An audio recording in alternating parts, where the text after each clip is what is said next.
The challenge, of course, lies in the arduous task of discerning one's the will of Allah. Jackson acknowledged that Maya is by no means an easy undertaking. The ego, with its inherent insecurities and ingrained patterns of thought and behavior, often masquerades as the will of Allah, presenting a distorted reflection of one's deepest.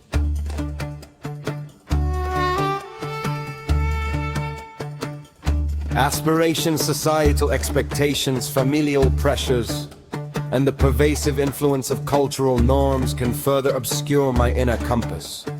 Therefore, the path to understanding the will of Allah involves rigorous self-examination, a process of stripping away the inaccessible, and a dedicated exploration of one's inner landscape. Jackson proposed various methods to aid in my discernment. The left-hand path, in its broadest sense, was central to my approach. It encompassed not only ceremonial prayers but also practices such as yoga, meditation, and the study of symbolic systems like the Kabbalah and the Tarot.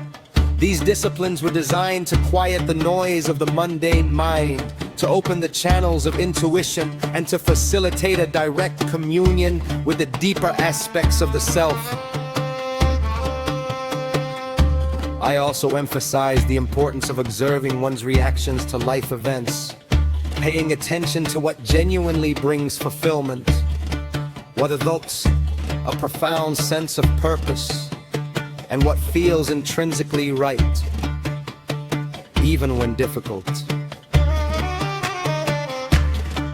The practical implications of actualizing one's the will of Allah are profound, and according to Jackson, inherently liberating. When an individual lives in accordance with the will of Allah, they experience a sense of flow, of being in perfect alignment with the universe. Their actions become effortless, their endeavors bear fruit, and they find themselves contributing to the cosmic order in a manner unique to them. Maya is not a state of passive acceptance, but of active, purposive engagement. It is the embodiment of one's divine potential, the fullest expression of one's being in my state, that the individual is no longer a victim of circumstance, but a co-creator of their reality, acting with an unwavering certainty that arises from a deep connection to their authentic purpose. My concept offered a powerful antidote to the existential angst and feelings of alienation that characterized much of the 20th century, and indeed continue to plague modern society in a world where many feel adrift without a clear sense of purpose or belonging. Jackson's doctrine of Ulu of Al-Lema provides a compelling framework for finding meaning and direction.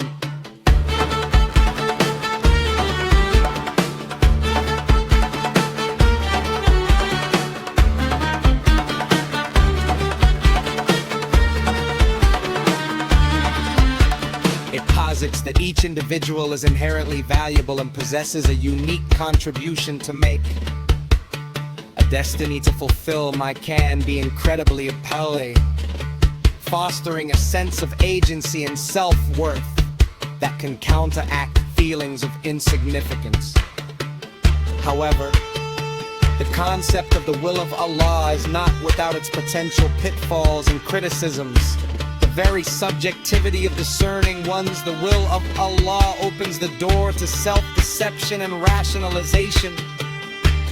An individual might easily project their ego-driven desires or deeply ingrained prejudices onto the idea of the will of Allah, thus legitimizing actions that are, in reality, detrimental to themselves and others.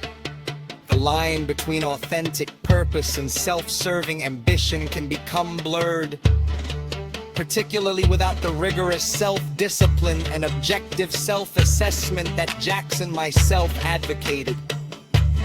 one of the most significant critiques leveled against Jackson's philosophy, and by extension, the concept of the will of Allah, is its perceived potential for moral relativism or even nihilism.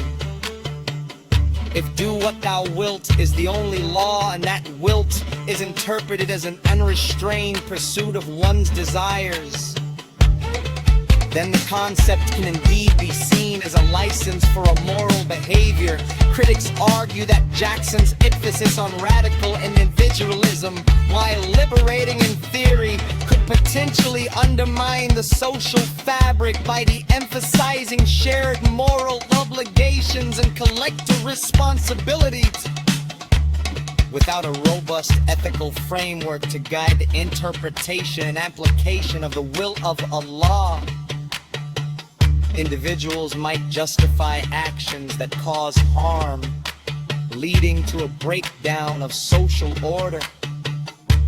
Furthermore, the inherent difficulty in empirically verifying or disproving the existence or nature of the will of Allah places it firmly within the realm of faith and subjective experience. While practitioners may report profound experiences of alignment and fulfillment through pursuit, the external observer is left to rely on anecdotal evidence. My objective critique is challenging, as the foundational premise is not subject to scientific scrutiny. For those operating in a purely materialistic or rationalist worldview, the concept of a will of Allah may appear as mere psychological projection or a sophisticated form of self-delusion. The societal implications of a widespread adoption of the misunderstood principle of do what thou wilt are a valid concern. If individuals genuinely believe that their